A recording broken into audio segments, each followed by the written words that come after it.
সূরাতুল ইখলাস নিয়ে ইনশাআল্লাহ।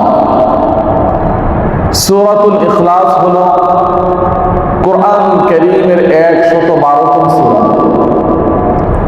এই সূরার মধ্যে 4টি আয়াত আছে, একটি রুকু আছে। এই সূরাটি মক্কাতুল মুকাররমায় অবতীর্ণ হয়েছে। এই সূরা অবতীর্ণ হওয়ার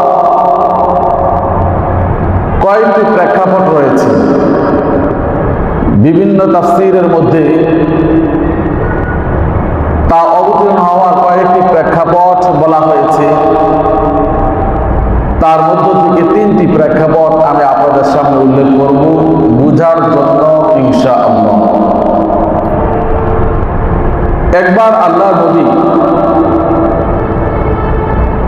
একবার আল্লাহর নবীর কাছে খাইবারের কয়েকজন ইহুদি এসে বলল, হে মুহাম্মদ, তুমি তো বলো তোমার প্রভু আসমান জমিন সব কিছু সৃষ্টি করেছে।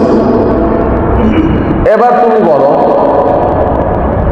তোমার প্রভু ফেরেশতাদেরকে নূর দ্বারা সৃষ্টি করেছে, আর আদম আলাইহিস সালামকে মাটি দ্বারা সৃষ্টি করেছে, জিন জাতিকে আগুন দিয়ে সৃষ্টি করেছে, আর এই পৃথিবীটা সৃষ্টি করেছে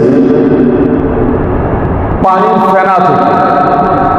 এবার তুমি বলো তোমার প্রভু কিসের সৃষ্টি? তোমার প্রভু কিসের সৃষ্টি?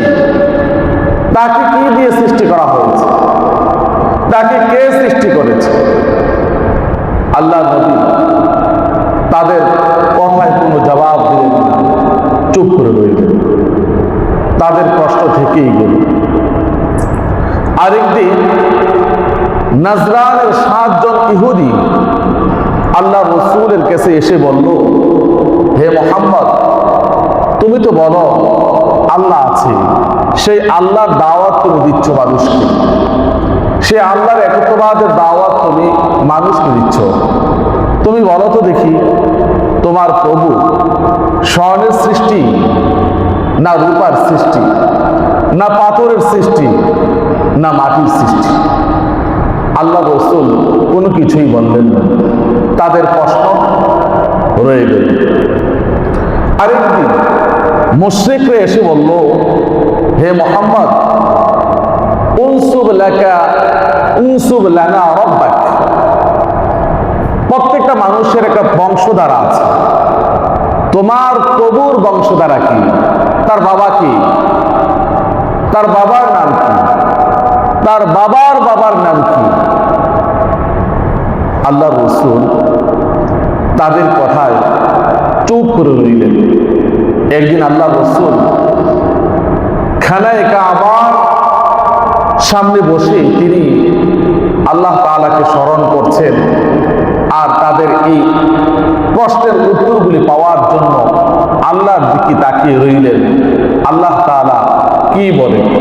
কারণ আল্লাহ রসুল নিজে কোনো কিছু বলেন না, তিনি যা বলেন আল্লাহর পক্ষ থেকে আসলেই বলেন, নিজের পক্ষ থেকে কোনো কিছুই বানিয়ে বলেন। আল্লাহ রসুল খানায়ে কাবার সামনে বসে আছেন। আল্লাহ রাব্বুল আলামিন হযরত জিবরাইল আলাইহিস সালাতু ওয়াস সালাম সূরাতুল ইখলাস দিয়ে বিশ্ব নবীর কাছে পাঠিয়ে দিলেন, গিয়ে তুমি শুনিয়ে দাও এই সূরার মধ্যে তাদের প্রশ্নের জবাব রয়েছে। সুবহানাল্লাহ।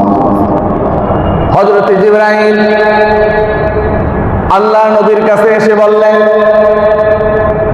আল্লাহ নবীর কাছে এসে আল্লাহ নবীকে শুনিয়ে বললেন, কুল হুয়াল্লাহু আহাদ আল্লাহুস সামাদ লাম ইয়ালিদ ওয়া লাম ইউলাদ ওয়া লাম ইয়াকুল লাহু কুফুয়ান আহাদ। আল্লাহ নবী তাদেরকে শুনিয়ে দিলেন, কুল হুয়াল্লাহু আহাদ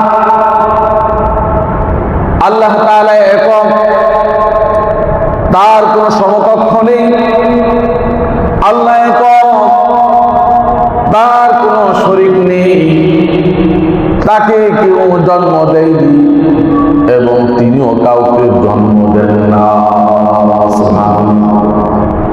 আল্লাহুস সামাদ, আল্লাহ তাআলা অমুখাপেক্ষী। পাথর, মাটি, এই সমস্ত জিনিসগুলি দিয়ে তোমরা যে উপাস্য বানিয়ে তার পূজা করো, সেগুলি তো মুখাপেক্ষী। তার সামনে উপরে মাছি বললে মাছিটা সে সরাতে পারে না, কিন্তু আমার আল্লাহ তিনি সব কিছু থেকে অমুখাপেক্ষী, তিনি কোনো কিছুর মুখাপেক্ষী নন। আল্লাহুস সামাদ, আল্লাহ তাআলা অমুখাপেক্ষী। লাম ওয়া লাম ইয়াকুল লাহু কুফুয়ান আহাদ, তার কোনো সমকক্ষ নেই। তিনি আগে ছিলেন, আছেন এবং পৃথিবী যতদিন আছে, সব কিছু যতদিন আছে, তারপরেও তিনি থাকবেন। তিনি ছিলেন, তিনি আছেন, থাকবেন। তাকে কেউ জন্ম দেয়নি, তিনিও কাউকে জন্ম দেন না। তিনি অমুখাপেক্ষী, তিনি একক, তার কোনো শরীক নেই। সুবহানাল্লাহ। এই সূরার মধ্যে তাদের এই প্রশ্নগুলির জবাব আল্লাহ রাব্বুল আলামিন সূরা ইখলাস অবতীর্ণ করে তাদেরকে জানিয়ে দিলেন। সূরা ইখলাস এমন একটি সূরা, মানুষের মধ্যে এমন কোনো মানুষ নেই যে এই সূরাটা পারে না। কি বলেন, ঠিক কিনা? সবাই পারে, সবাই নামাজের মধ্যে পড়ে, কবর জিয়ারতের মধ্যে পড়ে, আবার কোন ফজিলত অর্জন করার জন্য এই সূরাটা পড়ে। ছোট্ট একটা সূরা কোরআনুল কারীমের মধ্যে। সূরা ইখলাস যদি আকারে ছোট, কিন্তু আল্লাহর নবী এই সূরাটাকে সুরুসুল কোরআন, কোরআনুল কারীমের এক তৃতীয়াংশ বলে ঘোষণা দিয়েছেন। সুবহানাল্লাহ। 3 ভাগের 1 ভাগ সমতুল্য হলো এই সূরাটি। সূরা ইখলাস আকারে ছোট, কিন্তু এর মাহাত্ম্য অনেক অনেক বেশি বড়। আল্লাহর নবী একদিন সাহাবায়ে কেরামকে বললেন, ও আমার সাহাবীরা, তোমরা আসো, আমি তোমাদেরকে কোরআনুল কারীমের 1/3 তেলাওয়াত করে শোনাবো। সাহাবায়ে কেরাম সবাই আনন্দে একত্রিত হলেন। আল্লাহর রাসূল নিজে কোরআনুল কারীমের 1/3 10 পারা তেলাওয়াত করে তিনি আমাদেরকে শোনাবেন। সাহাবায়ে কেরাম যখন একত্রিত হলেন, আল্লাহর নবী ঘর থেকে বের হলেন। বের হয়ে তিনি শুধুমাত্র সূরা ইখলাস তেলাওয়াত করলেন। কুল হুয়াল্লাহু আহাদ, আল্লাহুস সামাদ, লাম ইয়ালিদ ওয়া লাম ইউলাদ ওয়া লাম ইয়াকুল লাহু কুফুয়ান আহাদ। এই সূরা তেলাওয়াত করে আল্লাহর নবী আবার রুমের ভিতরে চলে গেলেন। সাহাবায়ে কেরাম একজন আরেকজনের দিকে তাকিয়ে বলতে লাগলেন, কি ব্যাপার? আল্লাহর নবী আমাদেরকে দাওয়াত দিয়েছেন কোরআনুল কারীমের 1/3 তেলাওয়াত করে শোনাবেন, কিন্তু তিনি তো শুধু সূরা ইখলাস পাঠ করেছেন, কিছুই বুঝতে পারলাম না। ফলে একজন আরেকজনকে বলতে লাগলো, ইন্নী আরা হাযা খায়রান জাআহু মিনাস সামা, মনে হয় এটি এমন একটি সংবাদ, এমন একটি সংবাদ যা আসমান থেকে এসেছে। নিশ্চয় এটা কোন একটা সংবাদ হতে পারে। একটু পরে আল্লাহ নবী রোম থেকে বের হয়ে আসলেন। এসে তিনি তাদেরকে বললেন, আমি তোমাদেরকে ওয়াদা দিয়েছিলাম কোরআনের 1/3 তেলাওয়াত করে শোনাবো। আমি তোমাদের সামনে সূরা ইখলাস তেলাওয়াত করেছি, তোমরা শোনো। ইন্নাহা তা'দিলু সুলুসাল কোরআন, এই সূরাটা হলো কোরআনুল কারীমের 1/3 সমতুল্য। সুবহানাল্লাহ। এই সূরাটা কোরআনুল কারীমের 1/3 সমান। এই সূরাটা সূরাতুল ইখলাস কি কোরআনুল কারীমের 1/3 3 ভাগের 1 ভাগ বলার কারণ, তার বিভিন্ন কারণ তাফসীরের কিতাবের মধ্যে আসছে। তার মধ্যে দুইটি কারণ আমি আপনাদের সামনে উল্লেখ করব বুঝার জন্য। এক নম্বর কারণ হলো কুরআনুল কারীম কয় পারা? 30 পারা। এই 30 পারা কুরআনুল কারীম 3 ভাগে বিভক্ত। এক ভাগ হলো হুকুম আহকাম সম্পর্কে আলোচনা, আরেক ভাগ হলো জান্নাত জাহান্নাম সম্পর্কে আলোচনা, আরেক ভাগ হলো আল্লাহ তাআলার নাম এবং গুণাবলী সম্পর্কে আলোচনা। সূরা ইখলাসের মধ্যে আল্লাহ তাআলার নাম এবং গুণাবলী সম্পর্কে আলোচনা এসেছে। এই জন্য সূরা ইখলাসকে কুরআনুল কারীমের 1/3 বলে ঘোষণা দেওয়া হয়েছে। সুবহানাল্লাহ। দ্বিতীয় নম্বর কারণ হলো আল্লাহ রাব্বুল আলামিনের নাম এবং গুণবাচক নামগুলি কুরআনুল কারীমের এক ভাগে আলোচনা করা হয়েছে। আল্লাহ রাব্বুল আলামিনের একটি নাম হলো আস-সামাদ, তিনি অমুখাপেক্ষী। আরেকটি নাম হলো আহাদ, তিনি একক, তার কোনো শরীক নেই। এই দুইটি নাম কুরআনুল কারীমের কোন সূরার মধ্যে, কোন পারার মধ্যে নেই, শুধুমাত্র সূরা ইখলাসের মধ্যে আছে।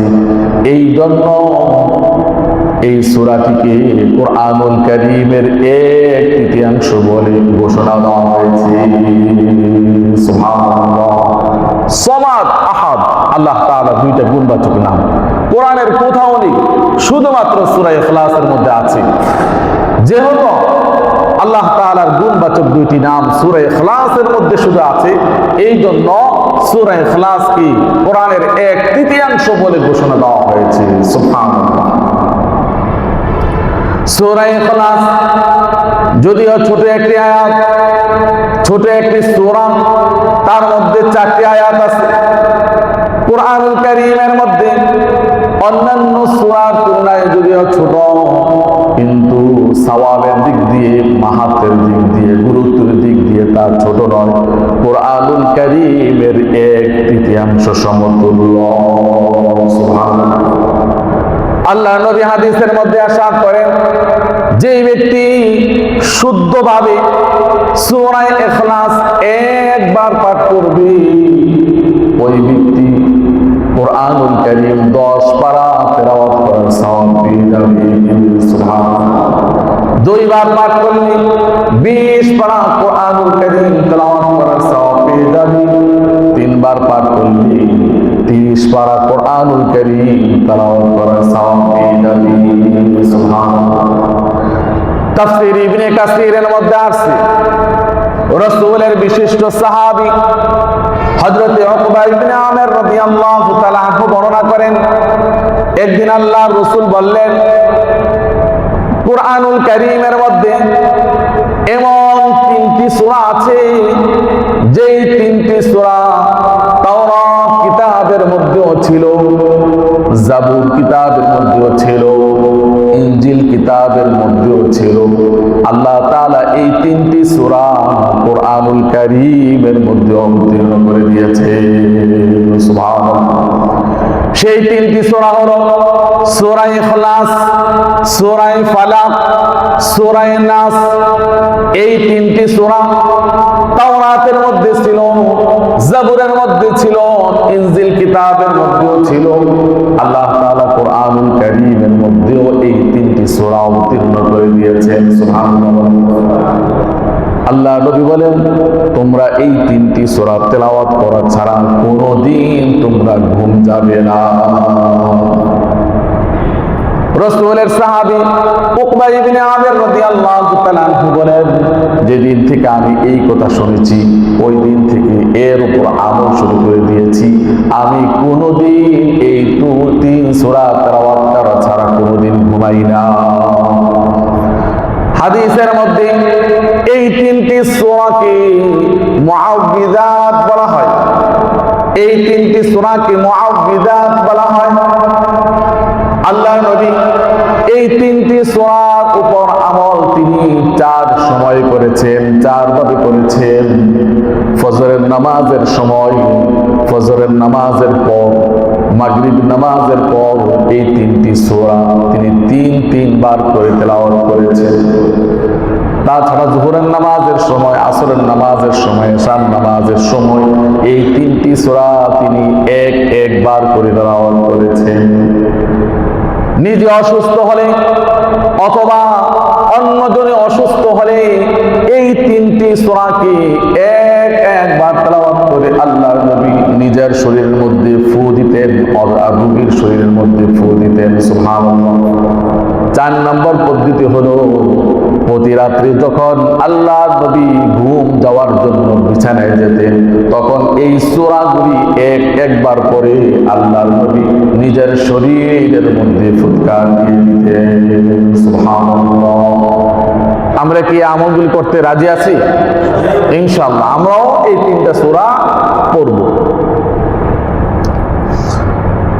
হাদিসের মধ্যে আসছে রাসূলের বিশিষ্ট খাদেম আনাস ইবনে মালিক রাদিয়াল্লাহু তাআলা আনহু তিনি বলেন, একদিন আমি আল্লাহর রাসূলের পাশে বসা আছি, আমি দেখলাম হযরত জিবরাইল আল্লাহর রাসূলের সামনে এসে বসলেন। এমন সময় রাসূলের সাহাবী হযরত আবু যর গিফারি রাদিয়াল্লাহু তাআলা আনহু তিনি আসতেছেন। হযরত জিবরাইল বললেন, ইয়া রাসূলুল্লাহ, আপনার সাহাবী আবু যর গিফারি আসতেছে, আপনার সাহাবী আবু যর গিফারি আসতেছে। আল্লাহর রাসূল বললেন, কি ব্যাপার? তুমি আমার আবু যরের নাম কিভাবে জানো? তুমি আমার কাছে ওহী নিয়ে আসো, আমার নাম, আমার সাথে তোমার পরিচয় আছে, কিন্তু তুমি আমার সাহাবী আবু যরের নাম কিভাবে জানো? হযরত জিবরাইল বললেন, ইয়া রাসূলুল্লাহ, আবু যর এমন একজন মানুষ, আপনার এমন একজন উম্মত, আল্লাহর এমন একজন বান্দা, জমিনের মানুষ যতটুকু তাকে চিনি, আসমানের মানুষ, আসমানের ফেরেশতারা এর চাইতে বেশি তাকে চিনি। সুবহানাল্লাহ। আল্লাহ রাসূল জিজ্ঞাসা করলেন, তার কোন আমলের কারণে এই গুণে গুণান্বিত হয়েছে? কোন আমল? হযরত জিবরাইল বললেন, 2টি আমলের কারণে দুনিয়ার মানুষের চাইতে আসমানের ফেরেশতারা তাকে বেশি চিনে। 1 নম্বর হলো সে সব সময় নিজেকে ছোট করে চলে, নিজের মধ্যে কোনো অহংকার ভাব নাই, সব সময় ছোট করে চলে, নিজেকে একেবারে সাদা সিধা মনে করে চলে, কারো সাথে কোনো অহংকার করে না, হিংসা বিদ্বেষ করে না। 2 নম্বর আমল হলো আবু যর সব সময় সূরাতুল ইখলাস বেশি বেশি করে তেলাওয়াত করে, হাঁটতে বসতে শুইতে সব সময় তিনি বেশি বেশি করে সূরাতুল ইখলাস পাঠ করে। এই 2টি আমলের কারণে দুনিয়ার মানুষের চাইতে আসমানের ফেরেশতাদের কাছে আবু যর সবচাইতে প্রসিদ্ধ। আল্লাহর নবী একদিন মসজিদে নববীর মধ্যে বসে আছেন, এমন সময় এক ব্যক্তি পাশে নামাজ পড়ছে, একটু আওয়াজ করে নামাজের মধ্যে সূরা পড়ছে। আল্লাহ নবী শুনতে পেলেন, সে প্রত্যেক রাকাতের মধ্যে সূরাতুল ফাতিহার পর সূরা ইখলাস পাঠ করছে। সব রাকাতের মধ্যে যত রাকাত করেছে সব রাকাতের মধ্যে সূরা ফাতিহার পর সূরা ইখলাস পাঠ করছে, সূরা ইখলাস পাঠ করছে। আল্লাহ নবী নামাজ যখন শেষ হলো তাকে ডেকে এনে বললেন, কি ব্যাপার, তুমি সব রাকাতের মধ্যে সূরা ইখলাস পাঠ করছো, তার কারণ কি? তুমি কি সূরা ফিল জানো না, কুরাইশ জানো না, সূরা লাহাব, এই সমস্ত সূরাগুলি তোমার কি মুখস্থ নেই? ওই সাহাবী বলল, ইয়া রাসূলুল্লাহ, এই সমস্ত সূরা সবগুলি আমার মুখস্থ আছে, কিন্তু আমি এই সূরাটাকে বেশি মহব্বত করি, বেশি ভালোবাসি, যার কারণে আমি সব নামাজের মধ্যে সূরা ফাতিহার পর এই সূরাটা বেশি বেশি তেলাওয়াত করি। আল্লাহর রাসূল তার মুখে এই কথা শুনে বললেন, ইন্না হুব্বাকা ইয়াহা তুদখিলুকাল জান্নাহ, নিশ্চয়ই এই সূরার মহব্বত তোমাকে জান্নাতের মধ্যে প্রবেশ করাবে। সুবহানাল্লাহ। এই সূরার মহব্বত তোমাকে জান্নাতের মধ্যে প্রবেশ করাবে। সূরা ইখলাস কি ভালোবাসতে হবে। সূরা ইখলাসের মধ্যে আল্লাহ তাআলার একত্ববাদের নাম ঘোষণা আছে।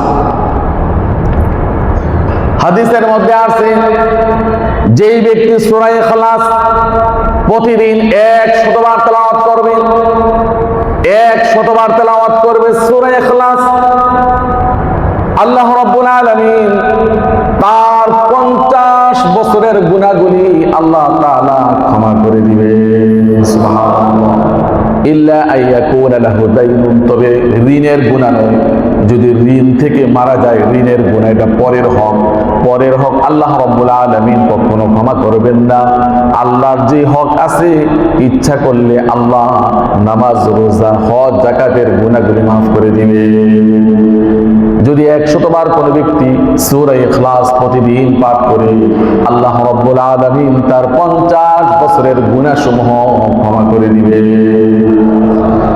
তাফসীরে কাবীরের মধ্যে আরেকটি হাদিস আছে, যেই ব্যক্তি প্রতিদিন আল্লাহকে সন্তুষ্ট করার জন্য 100 বার সূরা ইখলাস পাঠ করবে, আল্লাহ রাব্বুল আলামিন তাকে 100 শহীদের সওয়াব প্রদান করবে। সুবহানাল্লাহ। অনেক হাদিসের মধ্যে বলা হয়েছে, যেই ব্যক্তি প্রতিদিন ঘুমানোর জন্য যখন সে তার বিছানার মধ্যে যাবে, বিছানার মধ্যে গিয়ে ডান কাত হয়ে ঘুমাবে, ডান কাত হয়ে ঘুমিয়ে তারপর সূরা ইখলাস 100 বার পাঠ করবে, কিয়ামতের দিন আল্লাহ তাকে বলবেন, তুমি ডান দিক দিয়ে জান্নাতের মধ্যে প্রবেশ করে দাও। সুবহানাল্লাহ। আরেক হাদিসের মধ্যে আছে, একদিন আল্লাহর রাসূল এক ব্যক্তিকে শুনলেন সূরা ইখলাস পাঠ করছে, বারবার সূরা ইখলাস পাঠ করছে। আল্লাহর নবী বললেন, ওয়াজাবাত লাকা, তোমার জন্য ওয়াজিব হয়ে গেছে। আল্লাহর রাসূলের সাথে ছিলেন হযরতে আবু হুরায়রা রাদিয়াল্লাহু তাআলা আনহু। আবু হুরায়রা রাদিয়াল্লাহু তাআলা আনহু বললেন, ইয়া রাসূলুল্লাহ, তার জন্য কি ওয়াজিব হয়েছে? আল্লাহ রাসূল বললেন, তার জন্য জান্নাত ওয়াজিব হয়ে গেছে। সুবহানাল্লাহ। আল্লাহর নবী বলেন, যেই ব্যক্তি প্রতিদিন সূরা ইখলাস 20 বার 10 বার তেলাওয়াত করবে, বুনিয়া লাহু কসরুন ফিল জান্নাহ, জান্নাতের মধ্যে তার জন্য একটি ঘর নির্মাণ করা হবে। সুবহানাল্লাহ। আর যেই ব্যক্তি 20 বার তেলাওয়াত করবে, বুনিয়া লাহু কসরান ফিল জান্নাহ, তার জন্য জান্নাতের মধ্যে 2টি ঘর নির্মাণ করা হবে। আর যদি কোনো ব্যক্তি 30 বার সূরা ইখলাস পাঠ করে, তাহলে বুনিয়া লাহু সালাসাতু কুসুরিন ফিল জান্নাহ, তার জন্য জান্নাতের মধ্যে 3টি ঘর নির্মাণ করা হবে। সুবহানাল্লাহ। সূরা ইখলাসের এত ফজিলত হাদিসের মধ্যে রয়েছে। একদিন এক গ্রাম্য ব্যক্তি গ্রাম থেকে আসছে, খুব হাঁফিয়ে হুফিয়ে আসছে, আল্লাহর রাসূলকে খুঁজছে, আল্লাহর রাসূল কোথায় আছে, আল্লাহর রাসূল কোথায় আছে খুঁজছে। গ্রাম্য ব্যক্তি এসে আল্লাহর রাসূলকে দেখলেন মসজিদে নববীর মধ্যে আল্লাহর রাসূল বসে আছেন। দেখে বললেন, ইয়া রাসূলুল্লাহ, আমি সকাল থেকে সন্ধ্যা পর্যন্ত কাজ করি, টাকা পয়সা ঠিকই ইনকাম করি, কিন্তু কোনো বরকত পাই না, পরিবারে কোনো বরকত নেই, আর ইনকামের মধ্যে কোনো বরকত নেই, ঋণের জায়গায় ঋণ পড়ে রয়েছে, আর টাকা পয়সা ঠিকই ইনকাম করি, কিন্তু মাস শেষে সব শেষ, মাস শেষ হওয়ার আগেই সব শেষ হয়ে যায়। ইয়া রাসূলুল্লাহ, আপনি আমাকে এমন একটা পন্থা বলে দেন, যেই পন্থায়, যে পদ্ধতিতে চললে আমি ভালো মতো চলতে পারি, আমি মাসের শেষ পর্যন্ত আমার ইনকাম দিয়ে চলতে পারি, আর ঋণগুলিও যাতে পরিশোধ করতে পারি, এমন একটা পন্থা আপনি বলে দেন। আল্লাহ রাসূল বললেন, তোমাকে আমি এমন একটা পন্থা বলবো, শুধু তোমার আয় ইনকামের মধ্যে বরকত না, শুধু তোমার ঋণ পরিশোধ না, তুমি এক চান্সেই তুমি বড়লোক হয়ে যাবে, তুমি অধিক টাকা পয়সার মালিক হয়ে যাবে। সুবহানাল্লাহ। ওই সাহাবী বলল, ইয়া রাসূলুল্লাহ, সেটা কি, এই পদ্ধতিটা কি? আল্লাহর রাসূল বললেন, তুমি যখন সকাল থেকে সন্ধ্যা বেলায় যখন তুমি কাজ করে বাড়িতে মধ্যে ফিরো, এমনকি যখনই তুমি ঘরের মধ্যে প্রবেশ করবে, সর্বপ্রথম যে কাজটা করবে সেটা হলো ঘরওয়ালা ব্যক্তিদেরকে সালাম দিবে, আসসালামু আলাইকুম বলে ঘরের মধ্যে যারা আছে সবাইকে সালাম দিবে। আর যদি ঘরের মধ্যে কেউ না থাকে তাহলে তুমি নিজেকে নিজে সালাম দিবে, আসসালামু আলাইনা ওয়া আলা ইবাদিল্লাহিস সালিহিন, এই বলে নিজেকে নিজে সালাম দিবে। এক নম্বর কাজ। দুই নম্বর হলো ঘরের মধ্যে প্রবেশ করি তুমি সূরাতুল ইখলাস একবার পাঠ করবে। যাও, এই দুইটি আমল তোমাকে দিয়ে দিলাম, এই দুই পদ্ধতি তোমাকে শিখিয়ে দিলাম। দেখবে তুমি তোমার সম্পদের মধ্যে এত বরকত পাবে, এত বরকত পাবে, তুমি তোমার সম্পদ রাখার জন্য কোনো ঘর খুঁজে পাবে না। ব্যাংক ব্যালেন্স সবগুলি পুরা হয়ে যাবে, তোমার এত সম্পদ বাড়বে। তবে আমার সাথে আবার দেখা করবে। ওই সাহাবী গ্রাম্য ব্যক্তি আল্লাহর রাসূলের কাছে এই কথা শুনে সে চলে গেল, গিয়ে এর উপর আমল শুরু করলো। যখন এই ঘরের মধ্যে প্রবেশ করে সালাম দিয়ে ঘরের মধ্যে প্রবেশ করি, যখন এই ঘরের মধ্যে প্রবেশ করি আল্লাহর রাসূলের কথা অনুযায়ী সূরা ইখলাস পাঠ করে প্রবেশ করি। এই দুইটি আমল করার কারণে তার সম্পদের মধ্যে এত পরিমাণ বরকত হয়েছে, এই সম্পদ উপচিয়ে পড়তে লাগলো। এই সম্পদ এত পরিমাণ হলো, এই ইনকাম দিয়ে সে সব কিছু করেছে, ঋণ পরিশোধ করেছে, ভালো মতো চলেছে, এমনকি এমন এমন সম্পদ তার হয়েছে, এই সম্পদগুলি রাখার জন্য কোনো জায়গা সে খুঁজে পায় না। এই সম্পদ নিয়ে সে ব্যস্ত হয়ে গেল, আল্লাহর রাসূলের সাথে সাক্ষাৎ করার আর সুযোগ পায় না। একদিন আল্লাহর রাসূলের সাথে এই ব্যক্তির সাক্ষাৎ হলো। আল্লাহর রাসূল জিজ্ঞাসা করলেন, কি ব্যাপার তোমার তোমার তোমার ধন সম্পদের ব্যাপারে আমি তোমাকে এক টিপস বলে দিয়েছি, এর উপর তুমি আমল করো কিনা, এর ফল পেয়েছো কিনা? ওই ব্যক্তি বলল, ইয়া রাসূলুল্লাহ, এত পরিমাণ বরকত হয়েছে, সেই বরকতের কারণে, সেই সম্পদ তদারকি করার কারণে আপনার সাথে সাক্ষাৎ করার সুযোগ আমি পাই না। সুবহানাল্লাহ। এই অভিযোগটা আমাদের সবার। চাকরি করি, ব্যবসা করি, কিন্তু মাস শেষ হওয়ার আগে সব শেষ। আয় রোজগারের মধ্যে কোনো বরকত নেই। এই অভিযোগ আমাদের সবার। এই জন্য আমরা আজ থেকে এর উপর আমল করব। পারবো কিনা ইনশাল্লাহ?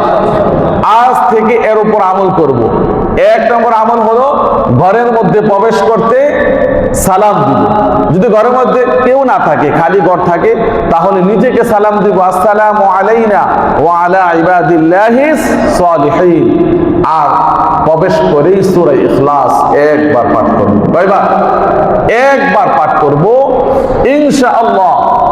এর উপর আমল করে সাহাবায়ে কেরাম তারা বরকত পেয়েছেন। এর উপর যদি আমরাও আমল করি ইনশাআল্লাহ আমরাও বরকত পাব। আরেকটি হাদিস শোনাই।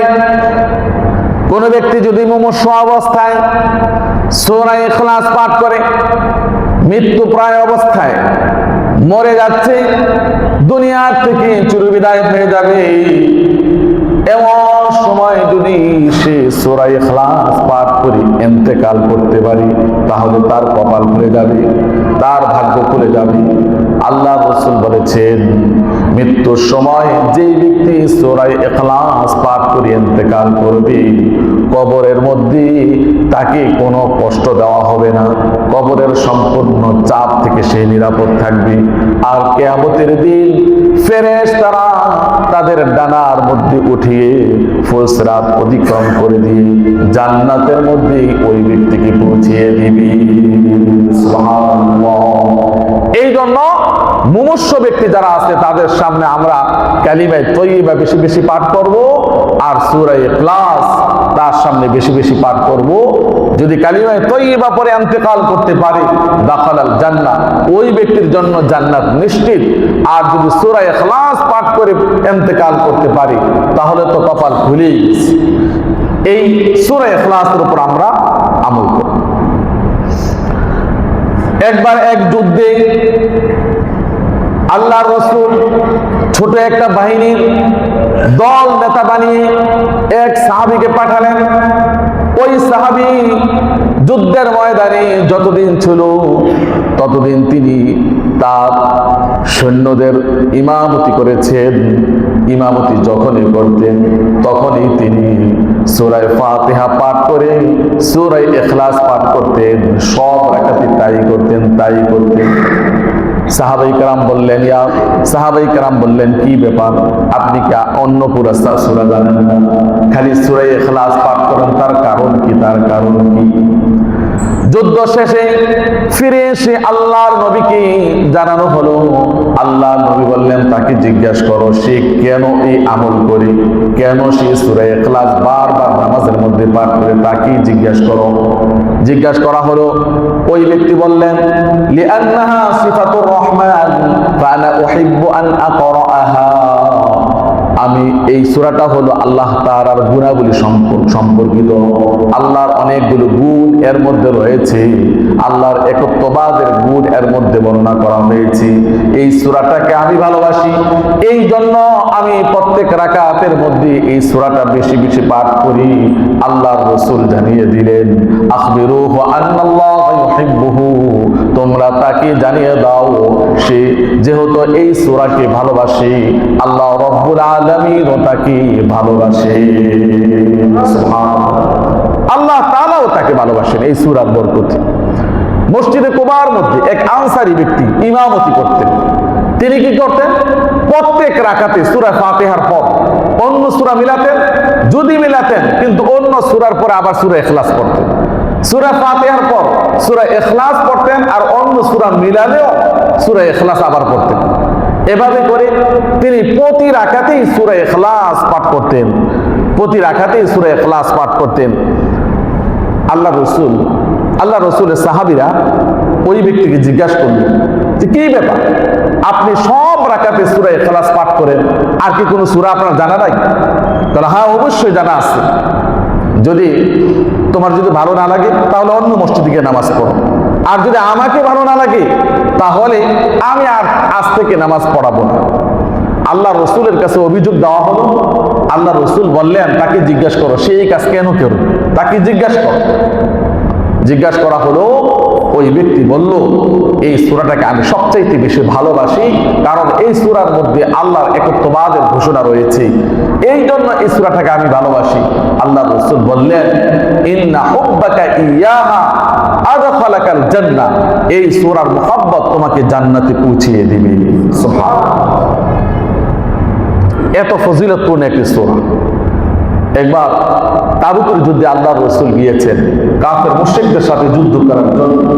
কাফের মুশরিকদের সংখ্যা হলো 40,000 আর মুসলমানদের সংখ্যা হলো 30,000। যুদ্ধ করার জন্য গিয়েছেন। যুদ্ধ করার জন্য সেই মাঠের মধ্যে যখন অবস্থান করেছেন, এর আগে যত যুদ্ধ গিয়েছে মুসলমানদের সংখ্যা ছিল কম, কিন্তু এই যুদ্ধে একটু সংখ্যা বেশি বেড়েছে, যার কারণে কাফের মুশরিকরা 40,000 বেশি হওয়া সত্ত্বেও মুসলমানদের এই অবস্থা দেখে তারা মাঠ থেকে পালিয়ে চলে গেছে। আল্লাহ রাসূল আলী রাদিয়াল্লাহু তাআলা আনহুকে পাঠালেন, গিয়ে দেখো তো তারা কোথায় আছে। গিয়ে দেখে যুদ্ধ ময়দানে একটাও নাই, সব পালিয়েছে। বলে ভালো করে দেখো গুহার মধ্যে আছে কিনা। গুহার মধ্যে ঢুকলেন, কিন্তু গুহার মধ্যেও নেই, কোথাও নেই। আল্লাহ রাসূলের একটা অভ্যাস ছিল, যখন তিনি কোনো যুদ্ধের ময়দানে যেতেন, যুদ্ধ হোক বা না হোক, 3 দিন সেখানে অবস্থান থাকতেন। সেখানে 3 দিন তিনি অবস্থান করতেন। তাবুক প্রান্ত হলো মদিনার থেকে 7 কিলোমিটার দূরে অবস্থিত। তাবুক প্রান্ত 3 দিন লেগেছে সেখানে পৌঁছতে। তাবুকের যুদ্ধ হলো না, কাফের মুশরিকরা পালিয়ে গেল। আল্লাহর রাসূল সেখানে অবস্থান করছেন। হঠাৎ করে একদিন হযরত জিবরাইল আল্লাহর রাসূলের সামনে এসে উপস্থিত হলেন। আল্লাহর রাসূল বললেন, কেন এসেছো? কারণ কি? কেন এসেছো? হযরত জিবরাইল বললেন, ইয়া রাসূলুল্লাহ, আমি শুধু একা আসি না, বরং আমার সাথে 70,000 ফেরেশতা এসেছে। কারণ কি? আপনার একজন সাহাবী মুয়াবিয়া ইবনে মুয়াবিয়া রাদিয়াল্লাহু তাআলা আনহু, তিনি মদিনার মধ্যে ইন্তেকাল করেছেন। মদিনার মধ্যে ইন্তেকাল করেছেন, তার জানাজার নামাজ পড়ার জন্য, তার জন্য দোয়া করার জন্য আল্লাহ রাব্বুল আলামিন আমাকে সহ 70,000 ফেরেশতা প্রেরণ করেছে। সুবহানাল্লাহ। আল্লাহর রাসূল জিজ্ঞাসা করলেন, 70,000 ফেরেশতা তার জানাজার মধ্যে অংশগ্রহণ করার জন্য পাঠিয়েছেন। হে জিবরাইল, তুমি একটু বলতে পারবে তার আমলটা কি ছিল? হযরত জিবরাইল বললেন, তার আমল ছিল সে সব সময় সূরা ইখলাস পাঠ করত। হাঁটতে, বসতে, চলতে ফিরতে, শুইতে সব সময় সূরা ইখলাস বেশি বেশি করে পাঠ করত। কোন সময় তার এই জিহ্বাটাকে সে একটু বিরত দেয়নি, সব সময় সূরা ইখলাস পাঠ করত। সূরা ইখলাসের বদৌলতে আল্লাহ তাআলা খুশি হয়ে তার জন্য দোয়া করতে 70,000 ফেরেশতা পাঠিয়ে দিয়েছে। সুবহানাল্লাহ। আল্লাহর রাসূল তার গায়বানা জানাজার নামাজ পড়ার জন্য তিনি দাঁড়িয়ে গেলেন। আল্লাহর রাসূলকে জিজ্ঞাসা করলেন, আপনি কি তার নামাজের জানাজা পড়বেন? কারণ মদিনা তো অনেক দূরে, যেতে যেতে 3 দিন লাগবে। আল্লাহর রাসূল বললেন, হ্যাঁ, তার জানাজার নামাজ আমি পড়ব। গায়বানা জানাজার নামাজ নবীদের বৈশিষ্ট্য ছিল। আমরা গায়বানা জানাজার নামাজ পড়লে সে নামাজ হবে না। নবীদের বৈশিষ্ট্য ছিল নবীদের কাছে, কারণ তারা সব কিছু দেখতেন। আল্লাহর রাসূল যখন তার গায়বানা জানাজার নামাজ পড়ার জন্য দাঁড়ালেন, হযরত জিবরাইল পাখা দিয়ে সামনের গাছ গাছালি পাহাড় পর্বতকে এমন ভাবে আঘাত করলেন, সবগুলি আল্লাহর কুদরতে এর নিচে হয়ে গেল। ওই সাহাবীর লাশটা মনে হয় যেন আল্লাহর রাসূল তার সামনেই তিনি দেখতে পারলেন। আল্লাহর রাসূল নামাজের জানাজায় দাঁড়িয়ে গেলেন, তার পিছনে হযরত জিবরাইল, তার পিছনে 70,000 ফেরেশতা দাঁড়িয়ে দাঁড়িয়ে এই মুয়াবিয়া ইবনে মুয়াবিয়া রাদিয়াল্লাহু তাআলা আনহু জানাজার নামাজ পড়েছে। সুবহানাল্লাহ। এত ফজিলতপূর্ণ বরকতপূর্ণ একটি সূরা হলো সূরা ইখলাস। সূরা ইখলাস কুরআনুল কারীমের 1/3 বলে ঘোষণা দেওয়া হয়েছে। যদিও সূরাটি সূরা, কিন্তু তার মাহাত্ম্য অনেক অনেক বেশি। তাফসীরে কাবীরের লেখক আল্লামা ফখরুদ্দিন রাজি রাহমাতুল্লাহ আলাইহি বিশাল বড় তাফসীর লিখেছেন। কুরআনুল কারীম 30 পারা, তিনি 30 পারার চাইতে আরো বিশাল বড় খণ্ড দিয়ে তাফসীর লিখেছেন। এই তাফসীর লেখক গ্রন্থকার তিনি নিজে বলেছেন যে আমি আমার অভিজ্ঞতার আলোকে একটি ফজিলত বর্ণনা করছি। এতক্ষণ তো হাদিস বললাম, রাসূলের মুখের কথা বললাম, এবার আমি আমার অভিজ্ঞতার আলোকে একটা কথা আমি তোমাদেরকে শোনাচ্ছি। সেটা হলো, কোন ব্যক্তি যদি সূরাতুল ইখলাস স্বপ্নের মধ্যে পাঠ করে, অনেকে আছে না স্বপ্নে কথা বলে, আসেনি? স্বপ্নে কথা বলে, পাশের মানুষ ঘুমাতে পারে না, স্বপ্নে আজেবাজে কথা বলে। তো এরকম যদি কোনো ব্যক্তি যদি স্বপ্নে যদি এরকম ভাবে আওয়াজ করে সূরা ইখলাস পাঠ করে, ওই ব্যক্তি মুস্তাজাবুদ দাওয়া হয়ে যাবে। অর্থাৎ ওই ব্যক্তি যা দোয়া করবে সব দোয়া আল্লাহর কাছে কবুল হয়ে যাবে। সুবহানাল্লাহ। কিসের বদলতে? সূরা ইখলাসের বদলতে। সূরা ইখলাস এমন একটি সূরা, এই জন্য এই সূরা ইখলাসকে আমরা বেশি বেশি পড়বো ইনশাআল্লাহ। পারবো না কি? বেশি বেশি পড়বো, ঘরে ঢুকতে পড়বো। সম্পদের মধ্যে বরকত না পেরে ঘরে ঢোকার সময় পড়বো, বরকত হয়ে যাবে। মৃত্যুর সময় পড়বো, জান্নাতে ফেরেশতা পাখা দিয়ে প্রবেশ করিয়ে দিবেন, পাখার উপরে উঠিয়ে প্রবেশ করিয়ে দিবেন। এই সূরা পড়লে 50 বছরের গুনাহ মাফ হয়ে যাবে। সুবহানাল্লাহ। আল্লাহ